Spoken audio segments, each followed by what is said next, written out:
Bienvenidos a otra sesión de Mi Crowd. Hoy estamos con el genial Daniel Lacalle. Gracias, Daniel, por haber aceptado esta entrevista.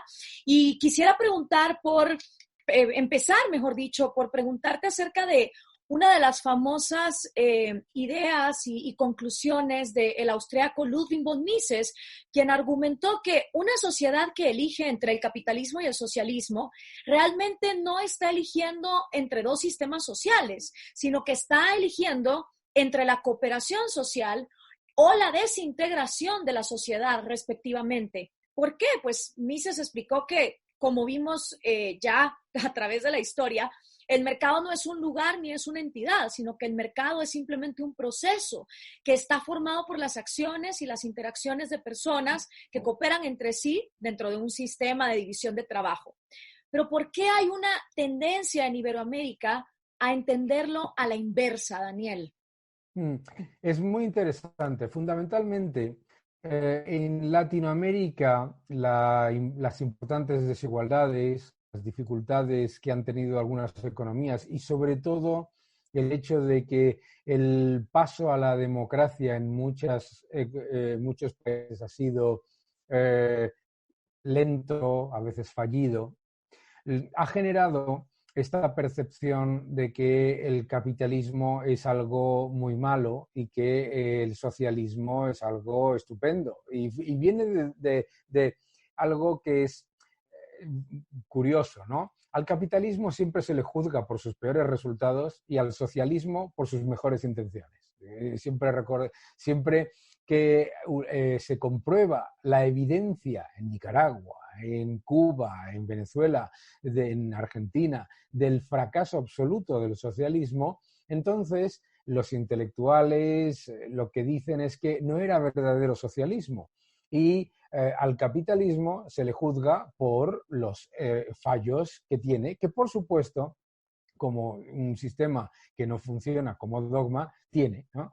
Pero la evidencia nos muestra tres cosas. La primera es que si hay algo que destruye la capacidad de las mujeres de salir adelante, de conseguir por sus propios méritos avanzar, desarrollar, llevar a cabo un proyecto de negocio y dar más calidad de vida a su familia y a sus seres queridos, es el capitalismo.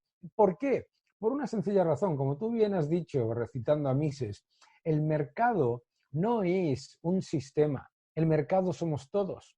Entonces, cuando tú, como gobernante socialista, lo que haces es intervenir el mercado y lo que quieres es controlarlo, en realidad lo que estás haciendo es decidir de antemano ganadores y perdedores. Y por lo tanto, pasas de un sistema, el capitalista, en el que los distintos agentes que interactúan en ese mercado, unos pueden ganar, otros pueden perder, pero en general todos están buscando dos cosas. Una, el bien común. ¿Por qué? Porque si no, no tienes un negocio sostenible. Si tú no estás dando un bien y un servicio que tiene un valor añadido y que está generalmente aceptado por la sociedad, entonces no tienes ni un negocio ni sostenible. Segunda cosa que busca, la interactuación entre todos los agentes económicos, porque todos nos vamos beneficiando de la prosperidad, ¿vale? El socialismo no busca la prosperidad, el socialismo busca el control. Y por lo tanto, todos los fallos del socialismo vienen de ignorar la realidad de la misma esencia del ser humano, de lo que es la capacidad de cada uno de producir bienes y servicios y de generar mayor riqueza, y además cambia lo que es un sistema de mérito, como es el capitalismo, en el que todos se benefician del hecho de que la innovación, el crecimiento, etcétera, vaya generando mayor prosperidad, por el beneficio por afinidad política. Es decir, que lo que hace es destruir el mérito y lo cambia por el acceso al poder político. ¿Qué es lo que ocurre? En Latinoamérica, en muchos países, muchas veces los ciudadanos critican el capitalismo porque lo que han vivido fundamentalmente en varias ocasiones no ha sido un sistema capitalista de libre mercado, sino que lo que han vivido ha sido un sistema clientelar de dirigismo mercantilista, que se dice, suena más difícil de explicar, pero en realidad es la verdad. ¿Qué es dirigismo mercantilista? Un sistema en el que, no muy diferente al socialismo, el poder político conforma el poder económico, y el poder económico en realidad no deja de ser un adláter de ese poder político. Por lo tanto, los beneficios del libre mercado y del capitalismo, que en realidad cualquier ciudadana del mundo entiende perfectamente, se desvirtúan por el dirigismo cuando el poder político, pongamos por ejemplo en México o muy evidente por ejemplo en Argentina, el poder político no solamente dicta por dónde se tiene que mover el poder económico, sino que además elige quiénes y cómo tienen que conformar ese poder económico. Claro, eso en realidad no es capitalismo de libre mercado, y por lo tanto, como no funciona, los ciudadanos perciben que el capitalismo es malo. Claro, ¿cómo no vas a percibir que el capitalismo es malo si vives en México y has visto la corrupción en Pemex, la corrupción en las empresas públicas, la falta de oportunidades para los ciudadanos a través de su mérito? Porque no has vivido un sistema capitalista de libre mercado. Por eso es tan importante establecer qué es lo que facilita que haya un sistema capitalista de libre mercado en el que no caigas en el clientelismo. El más fácil es tener instituciones independientes, el más fácil, el más complicado, instituciones independientes y libres del poder político. La judicatura, los reguladores independientes, etc. Y eso es lo que permite que haya una estructura que facilite, vía la regulación, que los agentes económicos todos funcionen en base a la prosperidad y no estén buscando el acceso al poder político para facilitar una posición rentista, que eso no tiene absolutamente nada que ver. Entonces, la verdad es que yo sería más optimista en cualquier caso. En Latinoamérica, cuando uno viaja, y lo has visto en muchos países, los beneficios de la apertura, del libre mercado, del comercio, etcétera, los entiende absolutamente todo el mundo. Lo que es verdad es que hay una lucha en el debate político entre los que quieren establecer una dictadura socialista o un marxismo cultural al estilo venezolano, cubano, etcétera, y los que desde el poder político no quieren o no llevan a cabo las reformas que harían que la sociedad prosperase más rápidamente. Entonces, yo creo que eso poco a poco va mejorando a medida que la calidad democrática y de las instituciones se va fortaleciendo.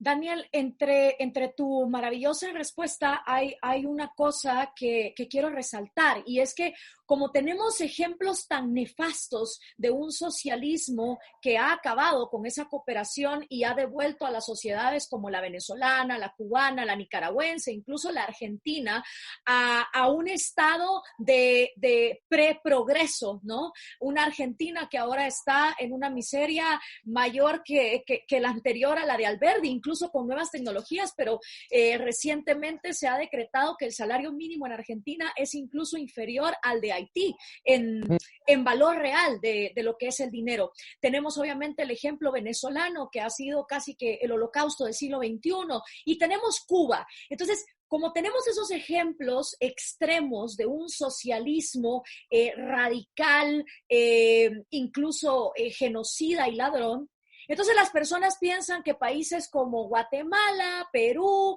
México tienen un capitalismo y un libre mercado absoluto, ¿no? Claro. Claro, estás comparando lo peor de lo peor del socialismo, entonces crees que todo lo que esté menos leve hacia la derecha, digamos así, es un libre mercado absoluto. Y no es así, sino que son grados de un estatismo o un mercantilismo clientelar que como subproducto ha devengado en economías informales de hasta el 70 o el 80%, es decir, grandes masas poblacionales que no son parte ni de los privilegios socialistas de un gobierno interventor, pero que tampoco son parte de esas clases clientelares oligárquicas que tienen el mercado cooptado y que entonces su única manera de sobrevivir es a través de la informalidad. ¿Cómo podemos hacer para que las personas comprendan que se trata de, digamos, una escala medidora entre un socialismo absoluto, o lo que llamaba Vargas Llosa, un socialismo carnívoro, versus un socialismo vegetariano, y que no estamos hablando de países que son capitalistas versus socialistas? Yo creo que la mejor manera es, especialmente en Latinoamérica, en este tipo de discusiones, yo rápidamente acudo a la siguiente pregunta. A usted, como ciudadano, ¿dónde le gustaría emigrar para buscar mejores oportunidades si decidiese irse a otro país? ¿A Grecia o a Estados Unidos? Y entonces, obviamente, me dicen a Estados Unidos. Sin embargo, Grecia, un sistema absoluta y totalmente intervenido, con un gasto público enorme, con un sector público fagocitador, etcétera, es mucho más parecido a los países que tú comentabas ahora y que ellos llaman capitalismo desbocado, que Estados Unidos, ¿de acuerdo? Entonces, fíjate qué curioso que una de las cosas que a mí me parece interesante en todo este debate es recordarle a la gente que el hecho de que el poder político nombre arbitrariamente y por afinidad política a alguien como gestor de un bien o servicio no significa que eso sea capitalismo. Eso es simplemente intervención absoluta, ¿no? Y precisamente lo que muestra que su decisión natural es un sistema de capitalismo y de libre mercado es el hecho de que decidan moverse a la economía no reglada, a la economía sumergida o la economía, como lo queramos llamar.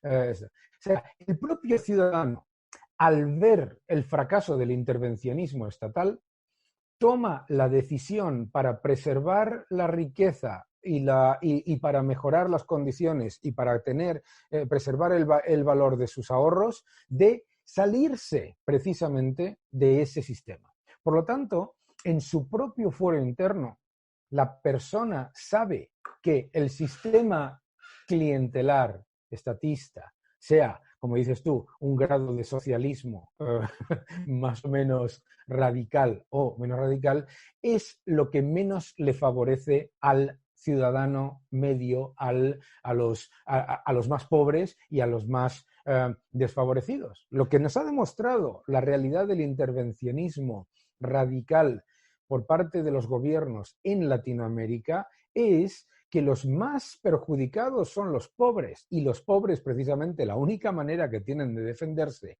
de ese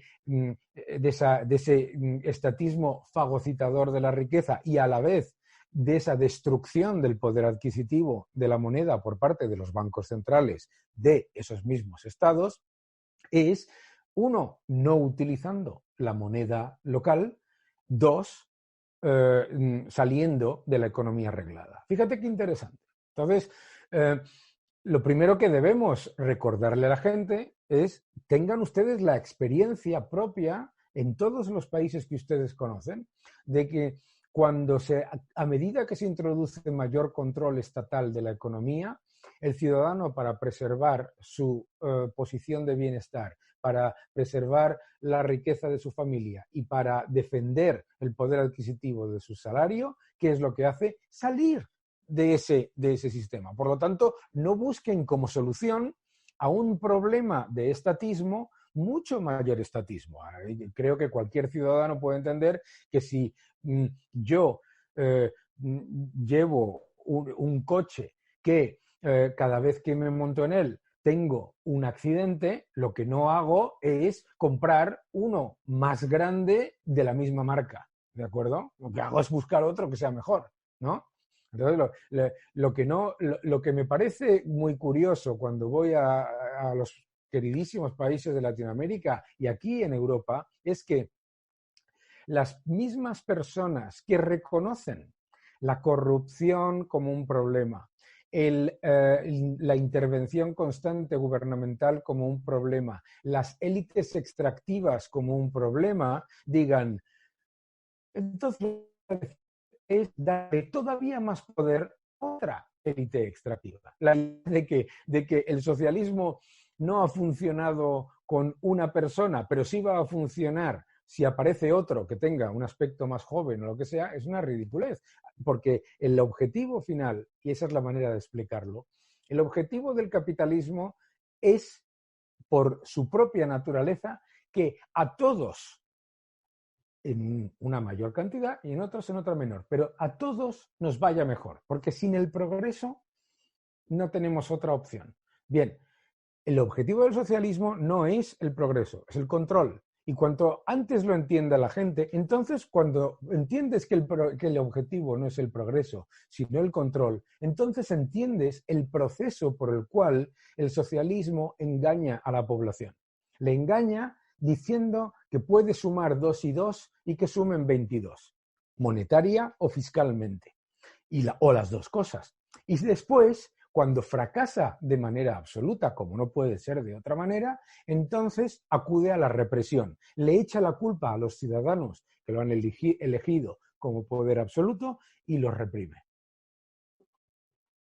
Precisamente en ese punto hay dos ejemplos muy claros y con la pandemia se cayó un gran mito porque y yo lo he vivido siempre en Guatemala, donde tenemos desnutrición crónica y está evidenciado que Guatemala muchas veces exagera sus niveles de pobreza para seguir recibiendo ayuda externa y para seguir con ese proteccionismo y mercantilismo versus Cuba, donde obviamente la información está controlada por una dictadura y siempre lanza datos de que toda su población está altamente nutrida, educada y saludable. Entonces la gente te dice, ¿cómo es posible que Cuba con un comunismo tenga una educación y una salud fantásticas versus Guatemala, que es capitalismo extremo, que ya hablamos que tampoco es el caso, y tenga desnutrición crónica y todos estos problemas? Ahora con la pandemia y la exportación de médicos cubanos, quedó evidenciado en varios casos puntuales como el italiano, que toda esa farsa de la salud cubana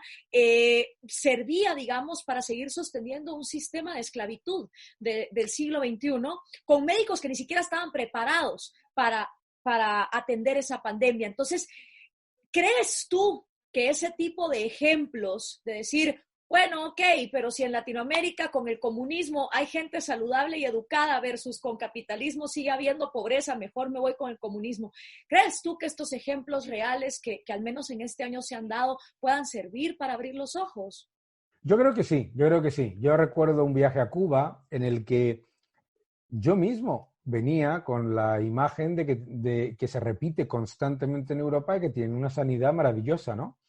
Y recuerdo que llegué y me dijo la persona que llevaba el coche, nos decía, solamente le recomiendo que no se ponga enfermo, porque la sanidad aquí es aparentemente buena, pero solamente para los extranjeros, los ricos y los políticos. Para el resto, nada, ¿no? Y entonces hizo una cosa muy sorprendente, que fue, no pudimos entrar, pero fue pasar por un hospital, ¿no? Y cuando vi el hospital, claro, nosotros en un país, sea Guatemala, sea Colombia, sea México, no somos conscientes de lo que es un hospital público cubano, que es literalmente un erial. Entonces, es muy importante este tipo de ejemplos para desmontar las falacias de la propaganda, porque el socialismo es propaganda. El socialismo nunca utiliza otra argumentación que la propaganda y la represión. Y hay otra evidencia. Si en Cuba tuviesen la mejor sanidad, la mejor educación y estuviese todo el mundo alimentado, no tendrían que poner limitaciones a que la gente se fuese del país, porque estarían lo que tendrían que tener es una política de evitar la inmigración ante semejante éxito. Pero resulta, oh sorpresa, que tienes países en donde el gobierno lo que está haciendo es limitar, es prohibir que la gente se escape del país. ¿Cómo te vas a escapar de un paraíso tan maravilloso?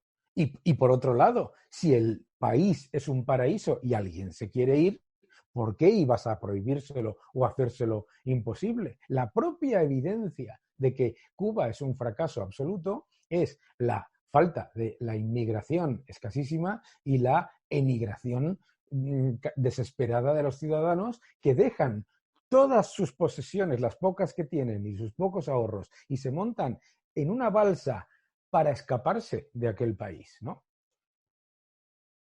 Y precisamente a esa evidencia es a la que muchos todavía quieren renegar, y fue el caso, por ejemplo, de Carolina Cox, una líder comunista chilena, que de hecho fue parte de las protestas en Chile, que se quedó atrapada durante la pandemia en Cuba y empezó a pedir a gritos que por favor la sacaran de ahí, siendo ella comunista, porque no había ni agua ni jabón. Entonces ahí queda, digamos, esa evidencia. Daniel, una de las cosas que también Mises decía es que los socialistas siempre están buscando que buenas personas gobiernen para que el socialismo funcione, pero se les olvida que las buenas personas realmente no están interesadas en controlar la vida de los demás.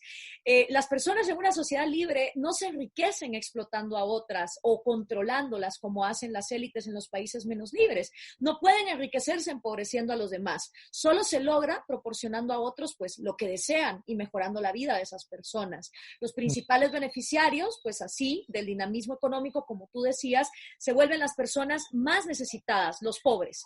Las sociedades libres son económicamente más igualitarias, por ende, que las sociedades no libres. Y los pobres en esas sociedades más libres gozan de lujos que eran impensables en otras regiones. O sea, si tú eres pobre, te conviene más ser pobre hoy por hoy en un país capitalista que en Venezuela, porque Claro, vas a tener más acceso a más cosas.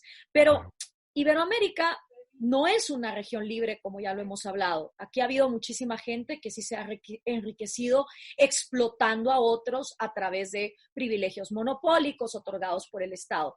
Y esa es la raíz de que tantos explotados resientan al capitalismo inexistente, porque no lo hay. ¿Cómo vender la benevolencia del capitalismo y la producción de riqueza como virtudes en una región donde las riquezas y las fortunas se han amalgamado a través de corrupción, de proteccionismos y de mercados que aún son ilegales, como el narcotráfico? Claro, es que es muy importante lo que tú acabas de resaltar, que la corrupción no se genera de manera espontánea. La corrupción viene de la aleatoriedad por parte del poder político que puede elegir quién gana y quién pierde y por lo tanto eso se paga o se cobra por el favor político. En un mercado libre, en una sociedad, la sociedad civil tenga el poder de las instituciones libres e independientes y tengas un sistema capitalista de libre mercado, la posibilidad de corrupción es imposible. ¿Por qué? Porque la sociedad civil es más fuerte y es verdad, y si hay algún caso de corrupción, que los hay, es rápidamente denostado, ¿vale? Al contrario, en un sistema socialista la corrupción es el único sistema, porque es la única manera en la que el sistema socialista, al eliminar el mérito y al eliminar la esencia del ser humano que quiere competir para progresar, para conseguir mejores cosas y tener más oportunidades de dar a sus familiares o a sus seres queridos lo que necesitan, el socialismo, al pervertir eso y supeditarlo al poder político y a la dependencia del poder político, inmediatamente es un sistema corrupto. Es un sistema en el que tienes que estar buscando el favor del político para poder conseguir algo que en un sistema capitalista, como mínimo, conseguirías por tu trabajo y por la colaboración entre todos, porque también todos los sistemas capitalistas, sistemas sociales, no lo olvidemos, todos tienen una serie de transferencias sociales. Pero hay una cosa que para mí es clave, ¿no? ¿Usted qué prefiere ser? Lo acabas de decir tú. ¿Usted qué prefiere ser? ¿Pobre en Venezuela o pobre en Estados Unidos?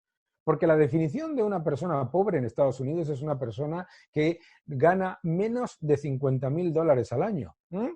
Ojo. Entonces, yo me acuerdo que teniendo una discusión, además muy acalorada, con una exministra ecuatoriana, decía, en Estados Unidos hay 100 millones de pobres. Y le digo, ¿hay 100 millones de pobres? Los pobres en Estados Unidos son más ricos que la media de la clase media en la Unión Europea. Como definición, nos olvidamos de qué significa la definición de pobre. Entonces, para mí lo que es muy importante es, para decírselo a la gente, que lo entienda la gente, es muy sencillo. Es decir, ¿usted para qué prefiere trabajar? ¿Usted prefiere trabajar para un sistema en el que todos los que están a su alrededor ganan si usted gana y pierden si usted pierde, o un sistema en el que todos los que están alrededor tienen como único objetivo quedarse con lo que usted tiene? Es así de sencillo. Porque eso es la diferencia. En un sistema capitalista, tú lo acabas de decir, una cosa clave. El socialismo tiene que utilizar la mayor mentira de la historia para vender su demagogia. La idea de que los ricos son más ricos y los pobres son más pobres. Una persona no se puede hacer rica en un sistema capitalista de libre mercado si los pobres no son a la vez más ricos. ¿Por qué? Porque son sus clientes. No tiene ningún sentido para una persona que tiene un negocio y que quiere que ese negocio crezca y tener más empleados y que vaya mejor, etcétera, etcétera, al estropearle la vida a sus clientes. No tiene ningún sentido. La única manera en la que el sistema se perpetúa de manera sostenible es vía el progreso, y el progreso solo puede venir si la persona que se hace rica por su mérito lo hace junto con el resto. En un sistema capitalista puede haber perfectamente alguien cuyo objetivo sea fastidiar durante un tiempo, pero inmediatamente la competencia y el acceso a bienes y servicios de otros proveedores le van a eliminar. Imagínate que yo mañana decido por mi maldad intrínseca, que soy un malvado empresario, hacer tazas que tengan un agujero abajo para que me compres muchas tazas. Mañana aparecen 16 personas que hacen tazas mejores, más bonitas y encima sin agujero en el fondo. Sin embargo, en el sistema, de cómo puede aparecer un monopolio o un sistema oligárquico, solamente con la intervención del Estado. Los monopolios y las oligarquías solamente se generan si el Estado hace dos cosas. Uno, concederle a alguien la gestión monopolística de un servicio, que solamente puede hacerlo eliminando la posibilidad de la competencia, ¿vale? Y dos, negando la mejora de ese bien o servicio para el resto de la población. Es decir, el Estado, los monopolios que tanto molestan en esos debates, que en algunos países existen, solamente existen porque el Estado elimina la posibilidad de competencia. ¿Por qué es un monopolio y la petrolera estatal en un país en el que la producción de petróleo se está desplomando, la producción es mala, la calidad es mala, la sostenibilidad y el respeto al medio ambiente es malo? ¿Cómo puede ocurrir eso si inmediatamente aparecerían 25 empresas y lo harían mejor? Porque el Estado impide la competencia y concede el monopolio. Sin el Estado no existen los monopolios. Entonces, los ciudadanos lo que tienen que entender es que todos los males que le achacan al capitalismo son males, de hecho, del estatismo. Y que cuando entienden que son males del estatismo, como hemos entendido tú y yo y todos los que hemos salido del lado oscuro, cuando te das cuenta de eso, lo último que debes querer es darle todavía más poder a otros políticos, a los que sean.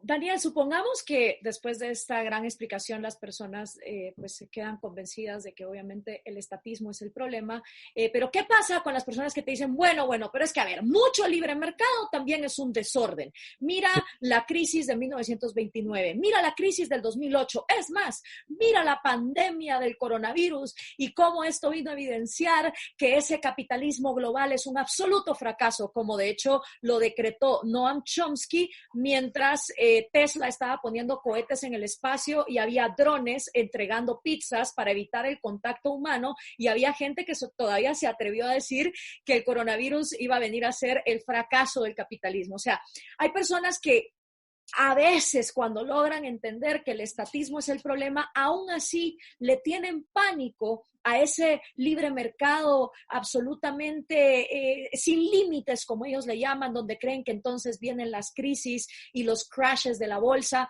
cosa en la que tú eres un experto y has escrito y debatido muchísimo al respecto. Entonces, ¿cómo podemos hacer también para que la gente que se queda con, ok, el estatismo está mal, pero le tengo miedo al libre mercado, comprenda que al final los riesgos son mucho menores?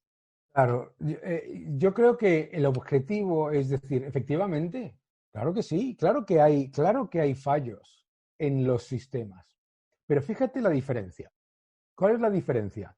En un sistema socialista, los fallos del sistema no se corrigen, se esconden y se reprime a la sociedad para que no los vea. ¿De acuerdo? El ejemplo más evidente es el respeto al medio ambiente. ¿Dónde se respeta al medio ambiente? Donde cuando se produce un accidente es una noticia y y la empresa y los stakeholders tienen que tomar inmediatamente medidas para solventarlo porque afecta a su reputación corporativa, a su acción, etcétera, etcétera, etcétera, etcétera. ¿Dónde no se solucionan los problemas medioambientales? Cuando es el Estado el que controla la empresa, cuando es el Estado el que controla la información y cuando es el Estado el que además decide esconderlo. El ejemplo más evidente para todos los TN es el caso que ha ocurrido en Venezuela, ¿no? Un absoluto desastre, ¿no? Pero para mí lo importante aquí también es recordarle a la gente lo siguiente. Un sistema capitalista de libre mercado no es un sistema sin regulación. Es un sistema en el que lo que no hay es intervencionismo. No es lo mismo regulación que intervencionismo. Si tú y yo y los que estamos viendo esta conferencia organizamos un mercado, vamos a tener regulación, vamos a organizarnos en base a unas reglas que todos sabemos que son buenas. ¿Para qué? Para el bien común. Regulación, por supuesto que va a haber. El error es pensar, uno, que los problemas que se generen si esa a medida que va interaccionando la sociedad, de esa regulación se solucionan con todavía más regulación o todavía más intervencionismo, y el otro error es pensar que si hubiese socialismo no existirían esos problemas. El caso más evidente es el de las crisis, ¿no? Te dicen, no, oiga, es que si hay capitalismo va a haber crisis. Claro, efectivamente, ¿qué es una crisis? Una crisis normalmente es el resultado de un exceso previo que después nos lleva a crecer y nos lleva a mejorar en cualquier caso, como ha sido el caso, les recomiendo a todos el libro de Norberg, Progreso y Factfulness. Pero, ¿de dónde se han sacado esas personas que en socialismo no hay crisis? Si el socialismo es la crisis perpetua. Claro, es que es verdad que en un sistema capitalista de libre mercado puede haber un periodo de recesión, pero pensar que en socialismo no lo hay, cuando la evidencia es que en socialismo vives en perpetua recesión y crisis, es como mínimo sorprendente. El tema del coronavirus para mí ha sido clave. Si hay algo que demuestra el fracaso del estatismo, ha sido la crisis del coronavirus. Unos estados, unos gobiernos que deciden conscientemente ignorar los riesgos de la pandemia que ya viene de Asia, que deciden además vía propaganda eliminar la posibilidad de que eso vaya a ser un riesgo en el país en donde gobiernan y después, cuando llega, no solamente fracasan en la gestión de la sanidad, que se supone que es su competencia estrella y en la que están mejor preparados, en algunos casos, en la inmensa mayoría, monopolios estatales, sino que además lo que llevan a cabo es la destrucción de la economía vía el cierre forzoso. El ejemplo es Argentina. Y la muestra de que el socialismo y que el intervencionismo estatal es un fracaso tan absoluto ha sido precisamente que si en esta pandemia, ahora mismo, mientras estamos hablando, no tenemos escasez de luz, alimentos y banda ancha y agua, etcétera, es precisamente porque las empresas se han adaptado rápidamente. Los que han sido malos en la prevención, peores en la gestión y todavía peores en las consecuencias, en las medidas tomadas una vez la pandemia ya estaba en marcha, han sido los estados. Esta crisis demuestra el fracaso absoluto del estatismo. Y de hecho, si miras las economías que peor desempeño van a tener en el año 2020 y le sumas las que peor han gestionado la pandemia, ¿qué sorpresa nos encontramos?